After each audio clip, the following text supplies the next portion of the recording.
नमस्कार दोस्तों, अगेन मैं आप लोगों के लिए फाइल्स का मैं वीडियो लेकर आ गया, लेक्चर लेकर आया हूँ, लेक्चर 14 पार्ट 2। हमने लास्ट लेक्चर में पार्ट 1 देखा था, फाइल्स की हमने बात देखी थी। उसमें मैंने आपको कुछ एग्जांपल्स भी थे लास्ट में आपको दिए थे। फॉर लूप का इस्तेमाल करके आप लिख सकते हैं, रीड कर सकते हैं, राइट कर सकते हैं। तो उसकी कहानी और चर्चा हमारे इस लेक्चर के अंदर होने वाली है। तो स्टे ट्यून्ड, ध्यान, कॉपी पेन ले लीजिए, अपना जो सेकेंडरी स्टोरेज है वो भी रख लीजिए। ये प्राइमरी स्टोरेज बहुत जल्दी उड़ेगा, सेकेंडरी स्टोरेज रखेंगे तो अच्छे से याद रहेगा। तो अपनी कॉपी पेन ले लीजिए, लिखना शुरू कर दीजिए। अगर आप टाइपर है, बहुत बड़े टाइपिंग आपकी स्पीड ज़्यादा है, लिखने से ज़्यादा टाइपिंग स्पीड है, तो आप टाइप कर लीजिए। So writing files in Python. देखो मैंने वही कहानी स्टार्ट की फाइल को राइट करने के लिए। कैसे किया? अगर फाइल को राइट करना है पाइथन के अंदर, तो पाइथन भाई साहब क्या कहते हैं हमें, we need to open it in write mode. या तो डब्ल्यू मोड में आप करिए, या आप करिए ए अपेंड मोड में। मैंने आपको बताया था डब्ल्यू मोड क्या होता है, सिर्फ फाइल को लिखेगा, और ए क्या करेगा, लिखा हुआ तो और पहले से है उसमें एक्स्ट्रा जोड़ देगा। राइट क्या करेगा, पिछला लिखे हुए को उड़ा के नया लिख देगा।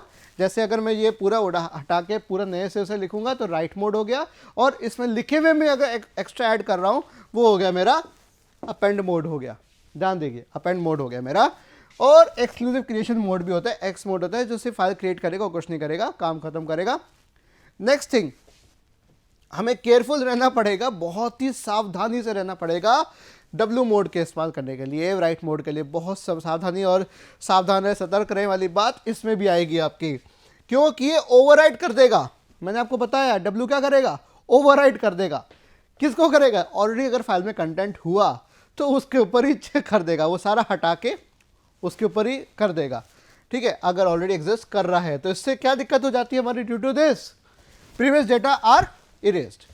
पिछला डेटा है वो खत्म, नया डेटा लिख दिया गया। फिर राइटिंग अ स्ट्रिंग और a sequence of bytes. String किस में करते हैं आप, टेक्स्ट मोड में, और बाइट्स किस में करते हैं, बाइनरी फाइल्स के लिए। उसके और कैसे किया जाता है, is done using right method, जो कि आपको मैंने लास्ट एग्जांपल दिखाया था। अब ये मेथड क्या रिटर्न करेगा, ये देखो हर मेथड, हर एक फंक्शन कुछ ना कुछ रिटर्न करता है। ये आपके यज्ञ की आहुति की तरह होता है, आप कुछ स्वाहा करेंगे तो कुछ यजमान को मिलता है, दिस इज द थिंग। तो डिविडेंड मिलेगा, हर फंक्शन कुछ ना कुछ देता है। ठीक है, क्या रिटर्न करेगा ये रिटर्न करेगा number of characters return into the file. ये नंबर ऑफ कैरेक्टर्स भी दिखा देगा, ये रिटर्न करेगा कि आपने कितने कैरेक्टर लिखे हैं, आपने जो लाइन है आपकी वो कितने कैरेक्टर्स की लिखी हुई है। देखें आगे क्या एग्जाम्पल है, लेट्स सी। मैंने आपको लास्ट में बताया था विद वाला फंडा, देख लीजिए इसको। क्या किया, test.txt जो मैंने बना रखी थी उसी को मैं ओपन कर रहा हूँ। किस में कर रहा हूँ, डब्ल्यू में। एनकोडिंग मैंने बोल दिया UTF-8, जो UTF बाय डिफॉल्ट फॉर्मेट होता है आपका। तो बेस्ट तरीका, पहले आपने एनकोडिंग बता दी कि पाइथन भाई साहब मैं इस एनकोडिंग के द्वारा फाइल के हर कैरेक्टर को रीड करने की कोशिश करूँगा। फाइल पॉइंटर मैंने फाइल हैंडलर दे दिया F, आप फाइल दे सकते हो, कुछ भी दे सकते हो, आपके ऊपर है। F.write my first file, my first file, और आगे दे दिया /n। ठीक है, second line this file /n, दो बार /n आ गया, मतलब दो बार न्यू लाइन कैरेक्टर आ गया, कंटेन्स 3 लाइन्स, और आगे भी /n आ जाएगा। तो यहाँ पे मेरे पास पहला ये लिखा गया, फिर एक स्पेस आया, फिर नीचे लिखा गया दिस फाइल, फिर 2 स्पेस आके नीचे लिखा जाएगा कंटेन्स 3 लाइन्स। आप जैसे एंटर की मार के आप लिखते हैं, इस तरीके से करना होगा। तो ये प्रोग्राम कर क्या रहा है, देखो जो कहानी मैं बता रहा हूँ वो लिख भी दी है यहाँ पर, देखो अंग्रेजी में, या हिंदी में सुन लो, इंग्लिश में पढ़ लो। राइट, बहुत आसान है। It will create a new file named test.txt। नई फाइल क्रिएट कर देगा। कैसे क्रिएट करेगा, इन द करंट डायरेक्टरी। मैंने आपको कहा था अगर पाइथन आइडियली पे काम कर रहे हो तो करंट डायरेक्टरी जो डिफॉल्ट डायरेक्टरी होगी, जब वो इंस्टॉल हुआ वहाँ पे होगा। आपको कहीं और देना है तो यहाँ पर आपको पाथ देना पड़ेगा। अगर मैं डी ड्राइव में दूंगा तो डी ड्राइव में ऐसे करना पड़ेगा मुझे। ठीक है, डी ड्राइव इस तरह से, तो ये डी ड्राइव में जाके फाइल आपकी बन जाएगी, वहीं से एक्सेस होगा।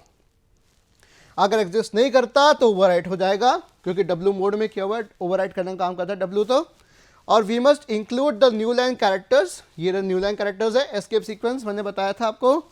ठीक है, ourselves to distinguish the different lines है। मुझे बतानी पड़ रही है F.write को कि भाई ये लाइन अलग है, ये लाइन अलग है, ये मुझे बताना पड़ रहा है। अगर मैं नहीं बताऊंगा ना, ये इसके साथ ही लिख देगा, ये दिस फाइल वाली जो बात है ना, ये इसके साथ आ जाएगा अगर मैं ये हटा देता तो।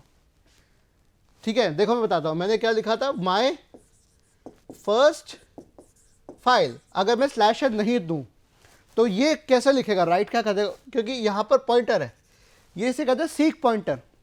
ये सीक पॉइंटर मुझे बताता है कि कर्सर इस समय किधर है।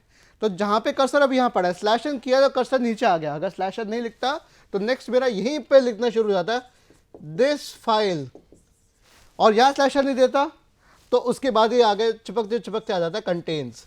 ठीक है, कुछ इस तरीके से आ जाता। ये फंडा है, मुझे बताना पड़ेगा, न्यू लाइन कैरेक्टर देना पड़ता है, एस्केप सीक्वेंस देना पड़ता है। नेक्स्ट थिंग आ गया रीडिंग फाइल्स। राइटिंग का तो फंडा समझ में आ गया, रीड का फंडा भी समझ में आ गया।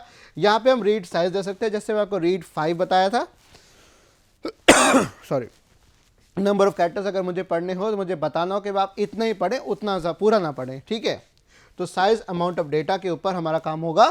कैसे होगा, अगर साइज पैरामीटर मैं नहीं दे रहा हूं, अगर जो आपको मैं एग्जांपल दिया था, दिखाया था रीड 5 दिखाया था, तो पहले 5 कैरेक्टर्स ले रहा था, है ना।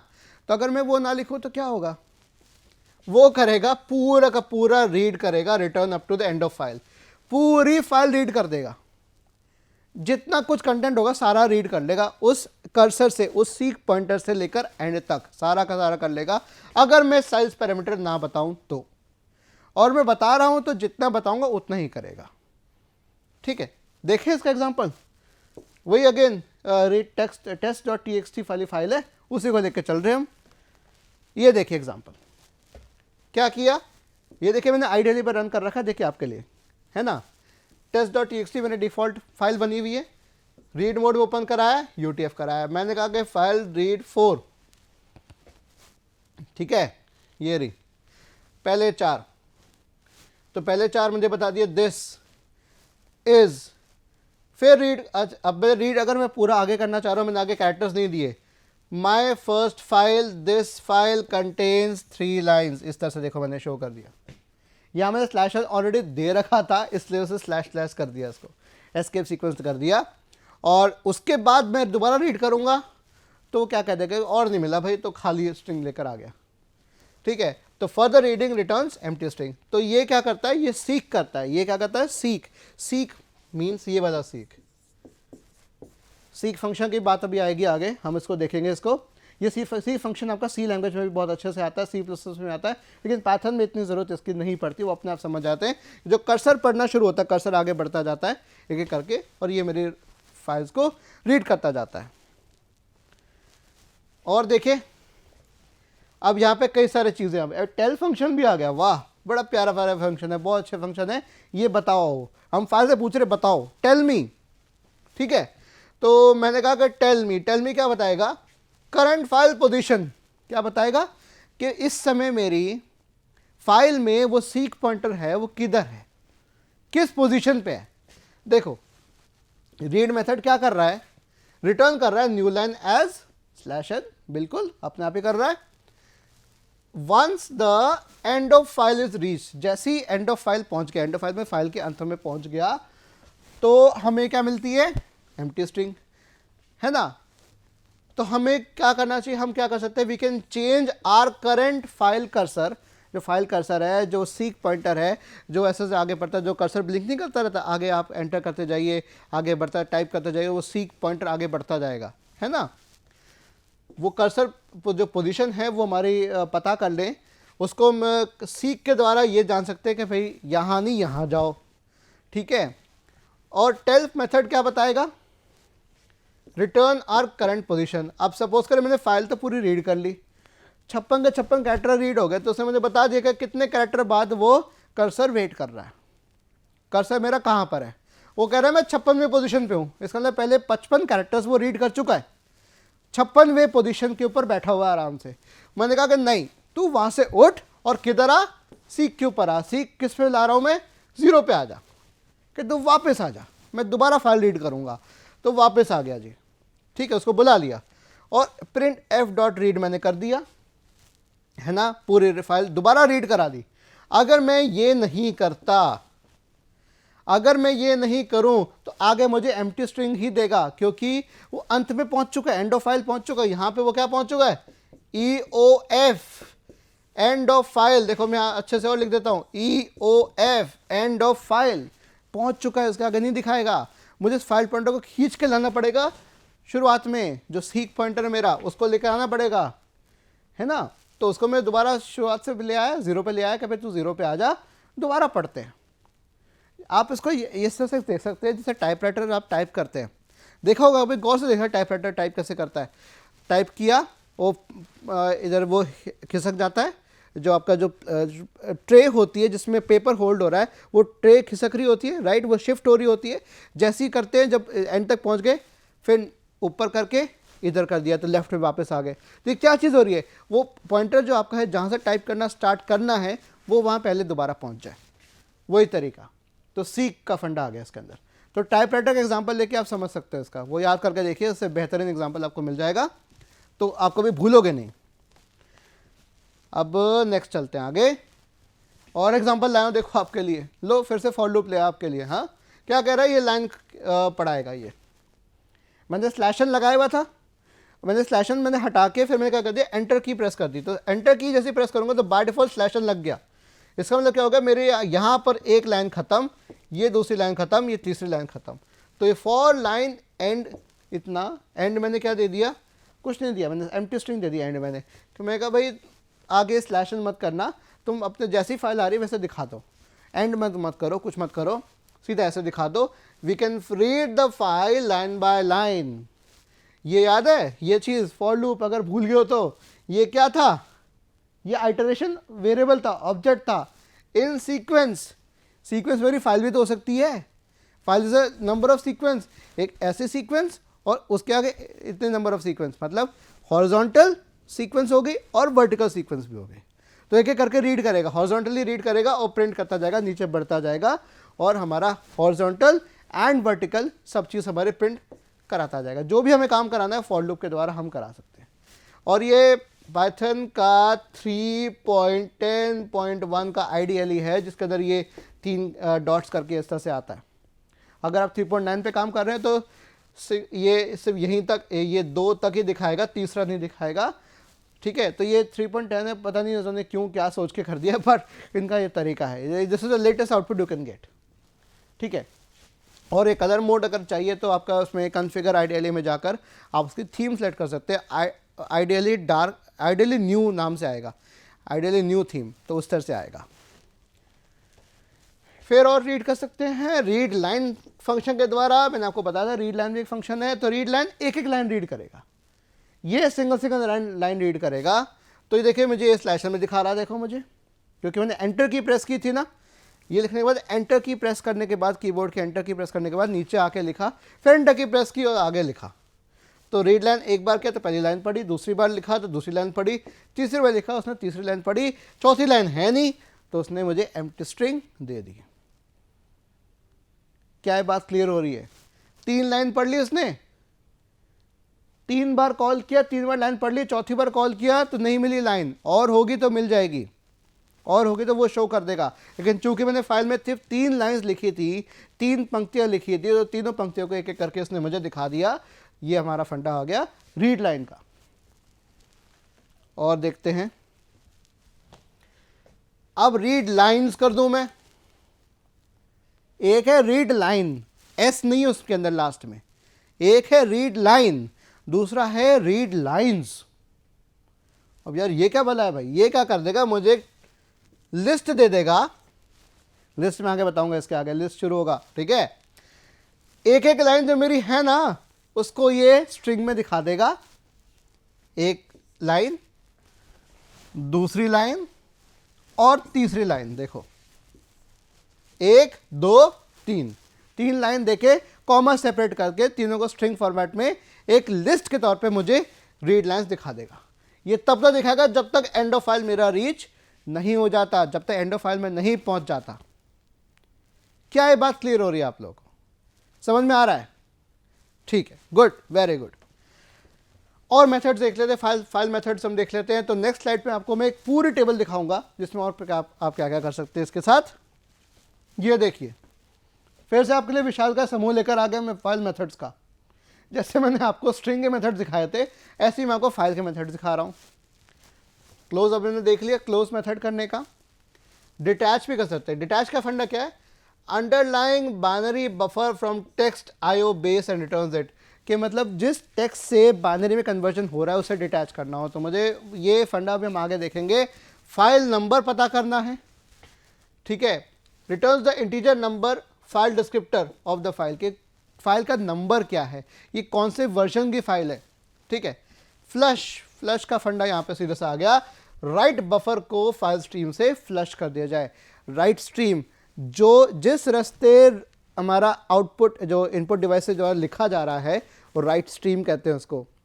क्या कर राइट स्ट्रीम मतलब इनपुट डिवाइस से जो जुड़ा हुआ है, आपके कीबोर्ड से जो जुड़ा हुआ है, जिससे आप लिखा जा रहा है, जो पाथ है आपके कीबोर्ड से सीपीयू तक का, उसे कहते हैं राइट स्ट्रीम।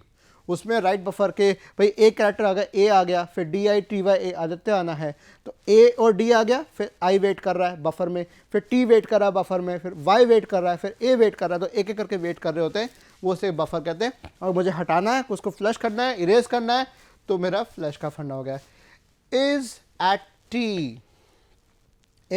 टी वाई, ये हो गया आपका फाइल स्ट्रीम मेरी इंटरैक्टिव है कि नहीं है, at T Y, at terminal. फिर आ गया रीड एन क्या हो गया, नंबर ऑफ कैरेक्टर्स रीड करने का फंडा। रीडेबल है कि नहीं है ये भी आप पता कर सकते हो कि भाई मेरे फाइल स्ट्रीम मेरी पढ़ी जा सकती नहीं पढ़ी जा सकती, रीडेबल है कि नहीं। अगर बाइनरी फॉर्मेट में है तो शायद नहीं पढ़ी जाए, टेक्स्ट फॉर्मेट होगा तो शायद रीडेबल, हाँ या ना, ट्रू या फॉल्स में दिखा देगा। n इक्वल्स टू -1, अगर मैंने रीड लाइन मैंने ऐसे कर दी तो इसका मतलब क्या हुआ, returns 1 line from the file, ये एक लाइन देगा, ठीक है। Reads in at most n bytes if specified, तो सेम चीज़ है, max minimum value n equal to -1 होती है। सिमिलर रीड लाइंस मिनिमम मेरा -1 दे सकता हूँ डिफ़ॉल्ट, तो मेरा शुरुआत से रीड करेगा, क्योंकि -1 में जाके 0 से पढ़ना स्टार्ट करेगा, जब तक -1 नहीं पहुंचेगा तो 0 से स्टार्ट नहीं कर सकता। तो reads and returns a list of lines from the file at most n bytes या कैरेक्टर्स स्पेसिफाइड, सेम चीज़, read line, read line and read lines, ये 3 फंक्शन ध्यान रखना रीड के। सीक का मैंने बताया था, सीक का फंडा ऑफसेट, कहाँ से चलना है, जो फाइल पोजीशन है मेरी उसको ऑफसेट बाइट्स दे दो, भाई किस बाइट से किस कैरेक्टर से उसको आगे बढ़ना है, कहाँ सीकेबल है कि नहीं है, फाइल पॉइंटर आप इसमें मूव कर सकते आई एम सॉरी, तो इसमें आप पता कर सकते हैं ट्रू या फॉल्स हमें दिखा देगा। टेल फंक्शन बताएगा कि फाइल पॉइंटर किधर है, बताओ फाइल पॉइंटर किधर है, तो टेल मी बताओ, तो ये बताओ वाली चीज़ आ गई। इसके अंदर ट्रंकेट करना है तो रीसाइज कर देगा फाइल स्ट्रीम को साइज ऑफ बाइट्स में, ट्रंकेट कर देगा, ठीक है। ट्रंकेट का फंडा मैं आपको और अच्छे से बताऊंगा आगे जब फाइल हैंडलिंग का और एग्जांपल देखेंगे। आपका इसमें एक्सेप्शन हैंडलिंग भी आएगा तो उसमें इसमें देखेंगे ट्रंकेट का फंडा। राइटेबल है कि नहीं, ये राइट है और राइट लाइन्स भी है, आपको पूरी लाइन लिखनी है तो राइट लाइन्स करते हो, राइट एस में क्या आएगा, स्ट्रिंग आ गई, तो आप पूरी लाइन भी लिख सकते हो, कैसे भी कर सकते हो। तो ये राइट एंड राइट लाइन्स और फंक्शन हमारे पास आ गए। तो ये हो गए मेरे कुछ हमारे फाइल मेथड्स। सो अभी तक तो हमने जो बात की फाइल मेथड्स की हमने बात कर ली थी अभी हमने, ठीक है। तो फाइल मेथड्स में मैं आपको फिर से बता देता हूँ, ठीक है। तो फाइल मेथड्स में हमने क्या किया था, क्लोज, डिटैच। मैं आपको और एग्जांपल सिखाता हूँ, देखो मैं आपको ये चीज़ दिखा सकता हूँ। ये हमने जैसे रीड लाइन्स का देखा था, ये देखिए मैं दोबारा समझाता हूँ, देखिए इज एट टी वाई हमारे फंक्शन एक रह गया था, एक फ्लश रह गया था, और क्या रह गया था, ये ट्रंकेट। देखिए ट्रंकेशन बहुत इंपॉर्टेंट चीज़ है। ट्रंकेट में आपको देखो एग्जांपल लेके बताता हूँ। मैं आपको यहाँ पर एक स्क्रीन देता हूँ, अरे मैंने ब्लैक स्क्रीन कर दी, मुझे वाइट स्क्रीन करना था, राइट। मैं आपको बताता हूँ ट्रंकेट का फंडा क्या है।